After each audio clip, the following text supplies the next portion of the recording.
Thank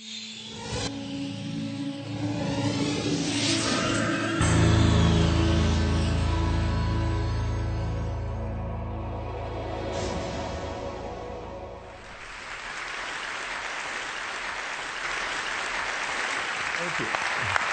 I have to tell you, I'm both challenged and excited. My excitement is I get a chance to give something back. My challenge is the shortest seminar I usually do is 50 hours. I'm not exaggerating. I do weekends, and what I do more than that, obviously, coach people, but I'm into immersion. Because how'd you learn language? You didn't learn it by just learning principles. You got in it, and you did it so often that it became real. And the bottom line of why I'm here, besides being crazy mofo, is that I'm really in a position, I'm not here to motivate you, obviously. You don't need that. And a lot of times, that's what people think I do, and it's the furthest thing from it. What happens, though, is people say to me, well, I don't need any motivation. And I say, well, that's interesting. That's not what I do. I'm the why guy. I don't know why you do what you do. What is your motive for action? What is it that drives you in your life today, not 10 years ago, or are you running the same pattern? Because I believe that the invisible force of internal drive activated is the most important thing in the world. I'm here because I believe emotion is the force of life. All of us here have great minds. You know, most of us here have great minds, right? I don't know if I'm in the category, but we all know how to think. And with our minds, we can rationalize anything. We can make anything happen. We can, I agree with what was described a few days ago about this idea that people work in their self-interest. But we all know that that's bullshit at times. You don't work in your self-interest all the time. Because when emotion comes into it, the wiring changes in the way it functions. And so it's wonderful for us to think intellectually about how the life of the world is, and especially those who are very smart. We can play this game in our head, but I really want to know what's driving you. And what I'd like to maybe invite you to do by the end of this talk is explore where you are today for two reasons. One, so that you can contribute more. And two, so that hopefully we can not just understand other people more, but maybe appreciate them more and create the kinds of connections that can stop some of the challenges that we face in our society today. They're only going to get magnified by the very technology that's connecting us, because it's making us intersect. And that intersection doesn't always create the view of everybody now understands everybody and everybody appreciates everybody. So I've had an obsession basically for 30 years. And that obsession has been what makes the difference in the quality of people's lives? What makes a difference in their performance? Because that's what I got hired to do. I got to produce the result now. That's what I've done for 30 years. I get the phone call when the athlete is burning down on national television and they were ahead by 5 strokes and now they can't get back on the course. And I got to do something right now to get the result or nothing matters. I get the phone call when the child is going to commit suicide, and I got to do something right now. And in 29 years, I'm very grateful to tell you I've never lost one in 29 years. It doesn't mean I won't someday, but I haven't done it. And the reason is an understanding of these human needs that I want to talk to you about. So when I get those calls about performance, that's one thing, like how do you make a change? But also, I'm looking to see what is it that's shaping that person's ability to contribute, to do something beyond themselves. So maybe the real question is, you know, I look at life and say there's 2 master lessons. One is there's the science of achievement, which almost everyone in this room has mastered to an amazing extent. That's how do you take the invisible and make it visible, right? How do you take what you dream about and make it happen, whether it be your business, your contribution to society, money, whatever it is for you, your body, your family. But the other lesson of life that is rarely mastered is the art of fulfillment. Because science is easy, right? We know the rules. You write the code, you follow those, and you get the result. Once you know the game, you just, you up the ante, don't you? But when it comes to fulfillment, that's an art. And the reason is it's about appreciation and it's about contribution. You can only feel so much by yourself. So I've had an interesting laboratory to try to answer the question of the real question, which is what's the difference in somebody's life if you look at somebody like those people that you've given everything to, like all the resources they say they need. You gave them not a $100 computer, you gave them the best computer. You gave them love, you gave them joy, you were there to comfort them. And those people very often, and you know some of them I'm sure, end up the rest of their life with all this love, education, money, and background, spending their life going in and out of rehab. And then you meet people that have been through ultimate pain, psychologically, sexually, spiritually, emotionally abused, and not always, but often they become some of the people that contribute the most to society. So the question we've got to ask ourselves really is, what is it? What is it that shapes us? And we live in a therapy culture. Most of us don't do that, but the culture is a therapy culture. And what I mean by that is the mindset that we are our past. And everybody in this room, you wouldn't be in this room if you bought that theory, but most of society thinks biography is destiny. The past equals the future. And of course it does if you live there. But what people in this room know, and what we have to remind ourselves though, because you can know something intellectually, you can know what to do and then not use it, not apply it. So really what we got to remind ourselves is decision is the ultimate power. That's what it really is. Now, when you ask people, have you failed to achieve something? How many have ever failed to achieve something significant in your life? Say aye. Thanks for the interaction on a high level there.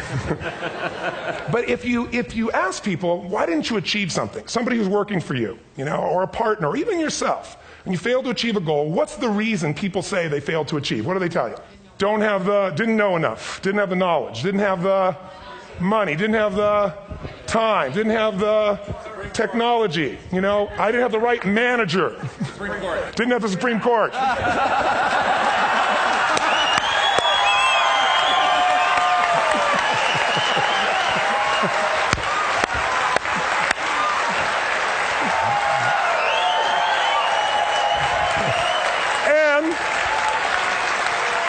And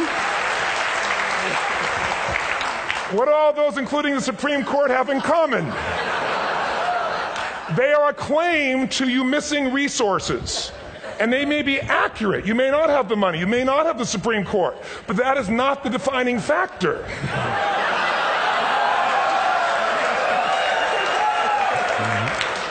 And you correct me if I'm wrong.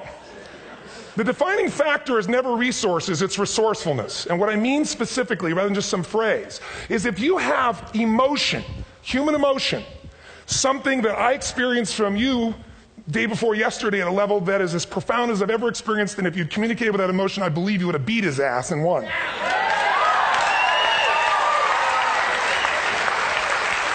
But how easy for me to tell him what he should do.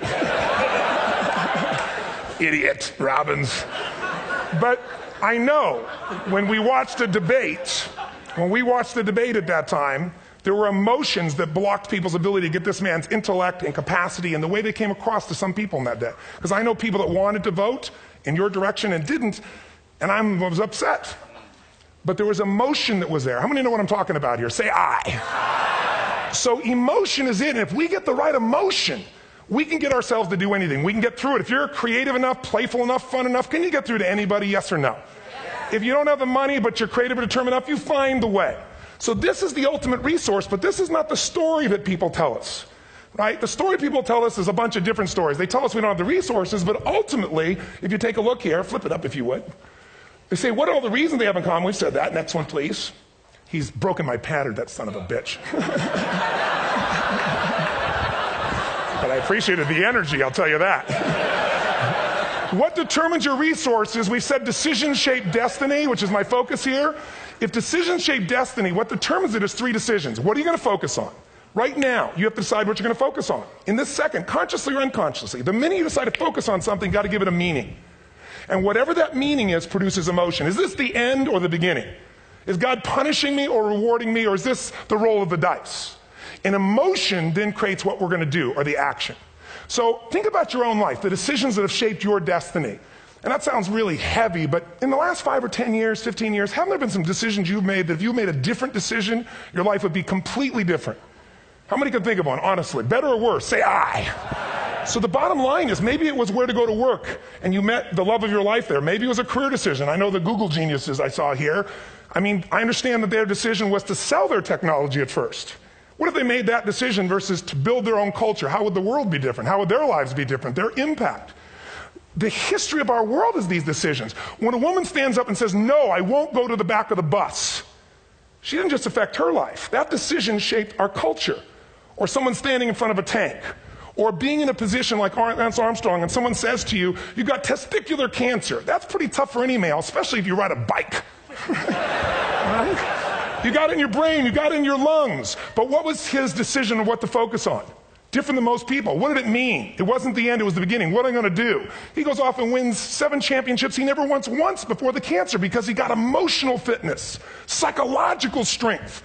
That's the difference in human beings that I've seen of the 3 million I've been around. Because that's about my lab. I've had 3 million people from 80 different countries that I've had a chance to interact with over the last 29 years. And after a while, patterns become obvious. You see that South America and Africa maybe connect in a certain way, right?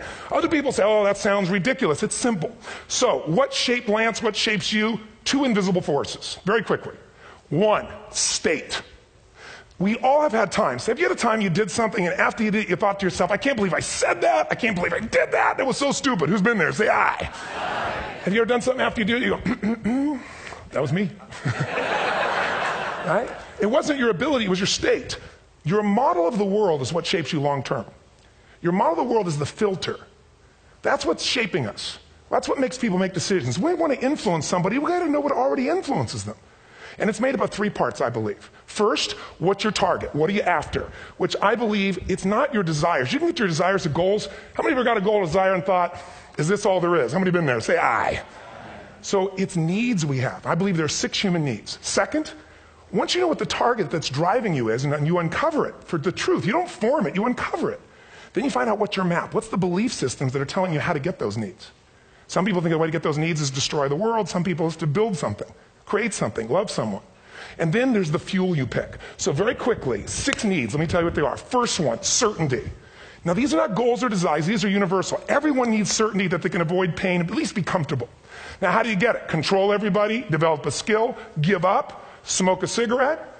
And if you got totally certain, ironically, even though we all need that, like if you're not certain about your health or your children or money, you don't think about much more. You're not sure the ceiling's going to hold up. You're going to listen to any speaker. But while we go for certainty differently, if we get total certainty, we get what? What do you feel if you're certain? You know what's going to happen, when it's going to happen, how it's going to happen. What would you feel? Bored out of your mind. So God, in her infinite wisdom, gave us a second human need, which is uncertainty. We need variety. We need surprise. How many of you here love surprises? Say aye. Bullshit. You like the surprises you want. The ones you don't want, you call problems, but you need them. So variety is important. Have you ever rented a video or a film that you've already seen? Who's done this? Get a fucking life. Right? Why are you doing it? You're certain it's good because you read it before, saw it before, but you're hoping it's been long enough you've forgotten enough there's variety. Third human need, critical, significance. We all need to feel important, special, unique. You can get it by making more money. You can do it by being more spiritual. You can do it by getting yourself in a situation where you put more tattoos and earrings in places humans don't want to know. Whatever it takes. The fastest way to do this, if you have no background, no culture, no belief in resources or resourcefulness, is violence. If I put a gun to your head and I live in the hood, instantly I'm significant. 0 to 10, how high? 10. How certain am I you're going to respond to me? 10. How much uncertainty? Who knows what's going to happen next? Kind of exciting. Like climbing up into a cave and doing that stuff all the way down there. Total variety and uncertainty. And it's significant, isn't it? So you're willing to risk your life for it. So that's why violence has always been around and will be around unless we have a consciousness change as a species. Now you can get significance a million ways, but to be significant, you got to be unique and different. Here's what we really need. Connection and love, fourth need. We all want it. Most people settle for connection because love's too scary. Don't want to get hurt. Who here has ever been hurt in an intimate relationship? Say aye. If you don't raise your hand, you'll have about other shit too. Come on. And you're going to get hurt again. Aren't you glad you came to this positive visit? But here's what's true. We need it. We can do it through intimacy, through friendship, through prayer, through walking in nature. If nothing else works for you, get a dog. Don't get a cat, get a dog. Because if you leave for 2 minutes, it's like you've been gone for 6 months when you show back up again 5 minutes later, right? Now, these first 4 needs, every human finds a way to meet. Even if you lie to yourself, even if you have split personalities. But the last 2 needs, the first 4 needs are called the needs of the personality, is what I call it. The last 2 are the needs of the spirit. And this is where fulfillment comes. You won't get fulfillment from the first 4. You'll figure a way, smoke, drink, do whatever, meet the first 4. But the last 2, number 5, you must grow. We all know the answer here. If you don't grow, you what? If a relationship's not growing, if a business is not growing, if you're not growing, it doesn't matter how much money you have, how many friends you have, how many people love you, you feel like hell. And the reason we grow, I believe, is so we have something to give of value. Because the 6th need is to contribute beyond ourselves. Because we all know, corny as it sounds, the secret of living is giving. We all know life's not about me, it's about we. This culture knows that. This room knows that. And it's exciting. When you see Nicholas up here talking about his $100 computer, the most passionate, exciting thing is here's a genius, but he's got a calling now. You can feel the difference in him. And it's beautiful. And that calling can touch other people. In my own life, my life was touched because when I was 11 years old, Thanksgiving, no money, no food, and we're not going to starve, but my father was totally messed up. My mom was letting him know how bad he messed up. And somebody came to the door and delivered food. My father made 3 decisions. I know what they were briefly. His focus was, this is charity. What does it mean? I'm worthless. What do I got to do? Leave my family, which he did. At the time, one of the most painful experiences of life. My 3 decisions gave me a different path. I said, focus on, there's food, what a concept. You know? Second, but this is what changed my life. This is what shaped me as a human being. Somebody's gift, I don't even know who it is. I thought, my father always said, no one gives a shit. And all of a sudden, somebody I don't know, they're not asking for it, this is giving our family food, looking out for us. It made me believe this. What does it mean? That strangers care. And what that made me decide is if strangers care about me and my family, I care about them. What am I going to do? I'm going to do something to make a difference. So when I was 17, I went out one day on Thanksgiving. It was my target for years, have enough money to feed 2 families. Most fun thing I ever did in my life, most moving. Then next year I did 4. And I didn't tell anybody what I was doing. Next year, 8. I wasn't doing it for brownie points, but after 8, I thought, shit, I could use some help. So sure enough, I went out, and what did I do? I got my friends involved, and I grew companies, and then I got 11 companies, and I built a foundation. Now, 18 years later, I'm proud to tell you, last year we fed 2 million people in 35 countries through our foundation, all during the holidays, Thanksgiving, Christmas, in all the different countries around the world. It's been fantastic. Thank you. So I don't tell you that to brag. I tell you because I'm proud of human beings because they get excited to contribute once they've had the chance to experience it, not talk about it. So finally, I'm about out of time, the target that shapes you, here's what's different about people. We have the same needs, but are you a certainty freak? Is that what you value most, or uncertainty? This man here couldn't be a certainty freak if he climbed through those caves. Are you driven by significance or love? We all need all 6, but whatever your lead system is tilts you in a different direction. And as you move in a direction, you have a destination or destiny. The second piece is the map. Think of that as the operating system tells you how to get there. And some people's map is, I'm going to save lives even if I die for other people. And they're a fireman. Somebody else says, I'm going to kill people to do it. They're trying to meet the same needs of significance, right? They want to honor God or honor their family, but they have a different map. And there are 7 different beliefs. I can't go through them because I'm done. The last piece is emotion. I say one of the parts of the map is like time. Some people's idea of a long time is 100 years. Somebody else says is 3 seconds, which is what I have. And the last one I've already mentioned that felt you. If you got a target and you got a map, and let's say, I can't use Google because I love Macs, and they haven't made it good for Macs yet. So if you use MapQuest, how many have made this fatal mistake of using MapQuest at some time? You use this thing and you don't get there. Well, imagine if your beliefs guarantee you can never get to where you want to go. The last thing is emotion. Now, here's what I'll tell you about emotion. There are 6,000 emotions that we all have words for in the English language, which is a linguistic representation, right? It changes by language. But if your dominant emotions, if I have more time, I have 20,000 people or 1,000, and I have them write down all the emotions that they experience in an average week. And I give them as long as they need. And on one side, they write empowering emotions, the other is disempowering. Guess how many emotions people experience? Less than 12. And half of those make them feel like shit. So they got 5 or 6 good frickin' feelings, right? It's like they feel happy, happy, excited, oh shit, frustrated, overwhelmed, depressed. How many of you know somebody who no matter what happens finds a way to get pissed off? How many know somebody like this? Or no matter what happens, they find a way to be happy or excited. How many know somebody like this? Come on. When 9/11 happened, and I'll finish with this, I was in Hawaii. I was with 2,000 people from 45 countries. We were translating 4 languages simultaneously for a program that I was conducting for a week. The night before was called Emotional Mastery. I got up, had no plan for this, and I said, we had all this fireworks, I do crazy shit, fun stuff. And then at the end I stopped, and I had this plan I was going to say, but I never do what I'm going to say. And all of a sudden I said, when do people really start to live? When they face death. And then I went through this whole thing about if you were going to get off this island, if 9 days from now you were going to die, who would you call, what would you say, what would you do? One woman, well that night is when 9/11 happened. One woman had come to the seminar, and when she came there, her previous boyfriend had been kidnapped and murdered. Her friend, or her new boyfriend, wanted to marry her, and she said no. He said, if you leave and go to that Hawaii thing, it's over with us. She said, it's over. When I finished that night, she called him and left a message, true story, at the top of the World Trade Center where he worked, saying, honey, I love you. I just want you to know, I want to marry you. It was stupid of me.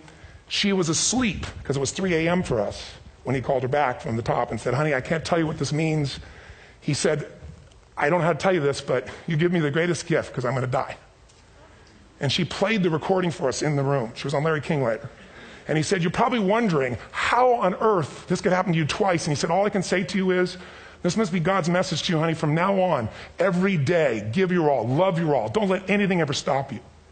She finishes, and a man stands up and he says, I'm from Pakistan, I'm a Muslim. I'd love to hold your hand and say I'm sorry, but frankly, this is retribution. I can't tell you the rest because I'm out of time.